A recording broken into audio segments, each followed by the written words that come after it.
Hi friends, welcome to my channel. Today we are going to learn about the type of orthodontic tooth movements. There is translation, intrusion, extrusion, clipping, rotation and torque. First we are going to learn about translation. Before that, every tooth has a center of resistance. It is like having a center of gravity. Every tooth has a center of resistance.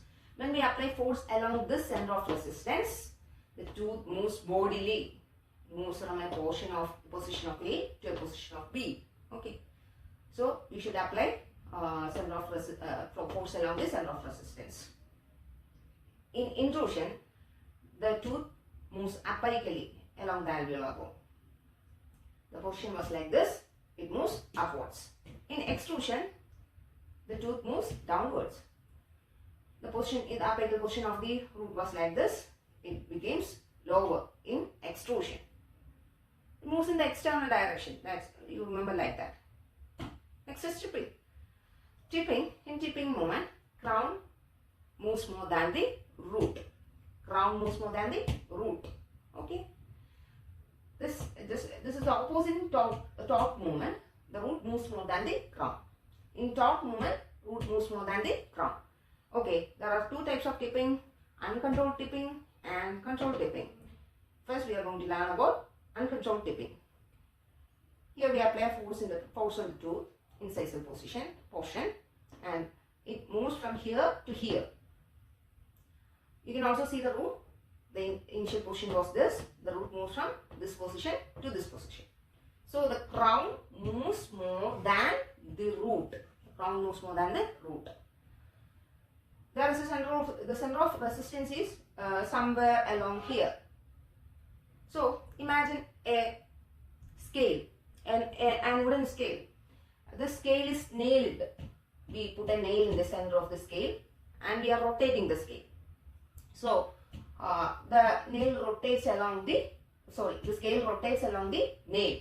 Okay. Same thing happens here. So this portion of the scale moves here. So this portion of the scale moves here.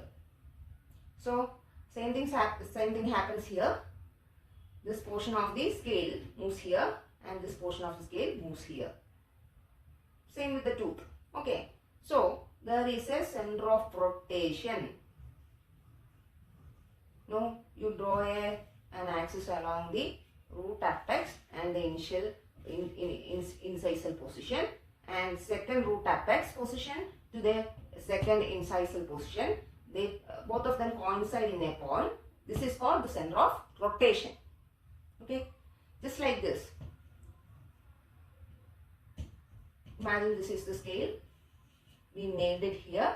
When this moves here, this moves here. Okay, so there is the center of resistance.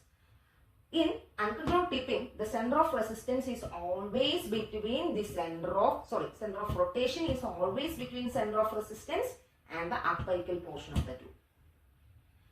In uncontrolled tipping, the center of rotation is always between the center of resistance and the apical portion of the tooth. So that is really important. In removable functional appliances uses the tipping movement. Always the removable functional appliances use the tipping movement. Okay. Next is controlled tipping. Imagine the same scale and wooden scale that is nailed at this point, this apical position, and we try to move the scale. The scale moves in this position, but the apex remains constant here. So that's what's happening with the control tipping. The center of rotation is in the apical portion of the root.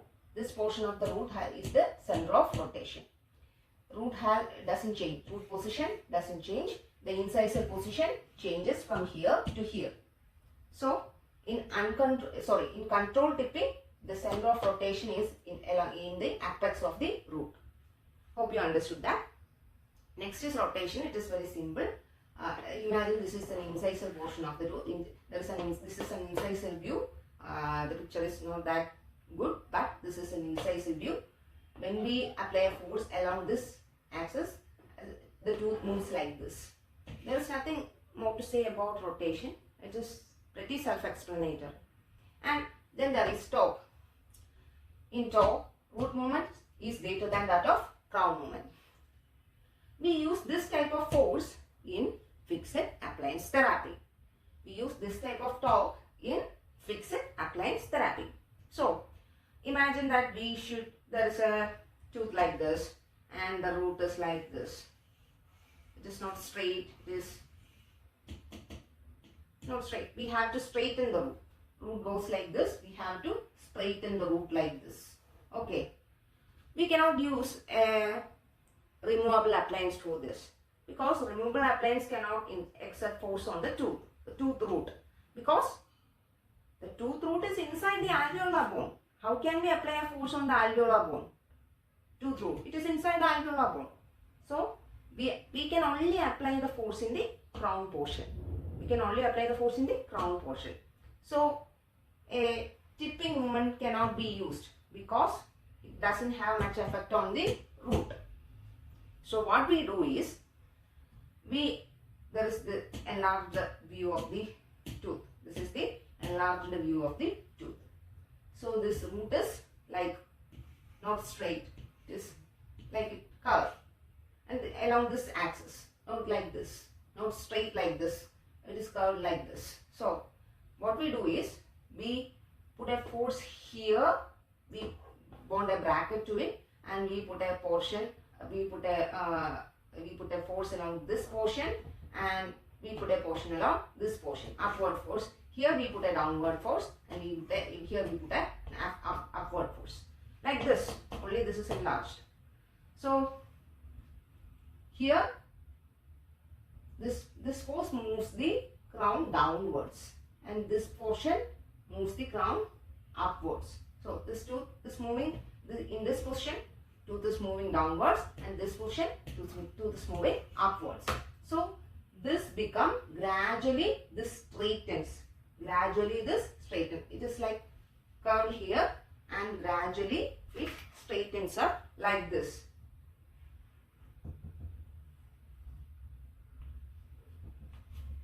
Okay, it was primarily like this, straightens up. But the crown doesn't have significant amount of movement.